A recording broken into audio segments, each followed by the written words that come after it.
நண்பர்களே, இந்தியா இப்போ நியூசிலாந்துக்கு சுற்றுப்பயணம் மேற்கொண்டு இருக்காங்க. அதில் முதல் ஒரு நாள் போட்டி மட்டும் முடிஞ்சிருக்கு. இந்தியா ஜெயிச்சிருக்காங்க. இன்னும் 4 ஒரு நாள் போட்டி இருக்குது. அந்த 4 ஒரு நாள் போட்டியில் 2வது ஒரு நாள் போட்டி மற்றும் 3வது ஒரு நாள் போட்டி, இது ரெண்டுக்கும் விராட் கோலி கேப்டனாக இருப்பார்.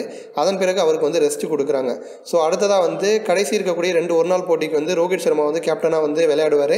அதேமாதிரி T20 சீரிஸ் முழுக்கவே பார்த்தீங்க அப்படின்னா ரோஹித் சர்மா தான் கேப்டனாக விளையாடுவார் அப்படின்னு சொல்லியிருக்காங்க.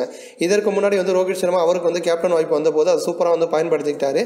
அந்த வகையில் எந்த ஒரு இந்திய கேப்டனும், தோனி உட்பட எந்த இந்திய கேப்டனும் செய்யாத ஒரு சாதனை ரோஹித் ஏற்கனவே செஞ்சிருக்காரு. அதாவது ஒயிட் வாஷ் பண்ணியிருக்காரு. 2017 பார்த்தீங்க அப்படின்னா ஸ்ரீலங்கா அணி இந்தியாவுக்கு சுற்றுப்பயணம் மேற்கொண்டு 3 T20ல் விளையாண்டாங்க. அதில் முதல் T20ல் இந்தியா 93 ரன்கள் வித்தியாசத்தில் ஜெயிச்சிருக்காங்க. 2வது T20ல் 88 ரன்கள் வித்தியாசத்தில் ஜெயிச்சிருக்காங்க. 3வது T20ல் 5 விக்கெட் வித்தியாசத்தில் ஜெயிச்சிருக்காங்க. ஸோ ஸ்ரீலங்கா அணியை 2017ல் ஒயிட் வாஷ் பண்ணியிருக்காரு. அதேமாதிரி பார்த்தீங்கன்னா வெஸ்ட் இண்டீஸ் அணி 2018ல் இந்தியாவுக்கு சுற்றுப்பயணம் வந்தாங்க.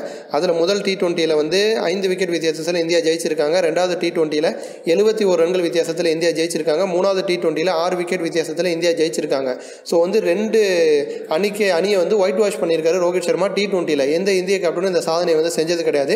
இப்போ நியூசிலாந்துக்கு எதிராக இந்திய அணி 3 T20ல் விளையாட போகிறாங்க. ஸோ நியூசிலாந்து அணியை ஒயிட் வாஷ் பண்ணார் அப்படின்னா 3 அணியை ஒயிட் வாஷ் பண்ண ஒரே கேப்டன் அப்படிங்கிற தன்னுடைய சாதனை ரோஹித் இன்னும் வலுப்படுத்திக்குவார்.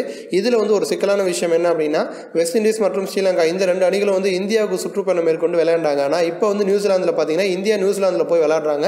ஸோ கண்டிப்பாக சவால் நிறைந்த ஒன்றா தான் இருக்கும். ஸோ ரோஹித் சர்மா இந்த சாதனை செய்கிறாரா என்ன அப்படிங்கிறத நம்ம பொறுத்து பார்ப்போம். இது போன்ற இன்னும் பல ஸ்போர்ட்ஸ் செய்திகளை தெரிஞ்சுக்க ரெட் கலர் பாக்ஸை கிளிக் பண்ணி நம்ம சேனல் சப்ஸ்கிரைப் பண்ணுங்கள். கூடவே பக்கத்தில் இருக்க பெல் சிம்பலை கிளிக் பண்ணி எங்களுடைய அப்டேட் செய்திகளை உடனுக்குடன் தெரிஞ்சுக்கோங்க. நன்றி.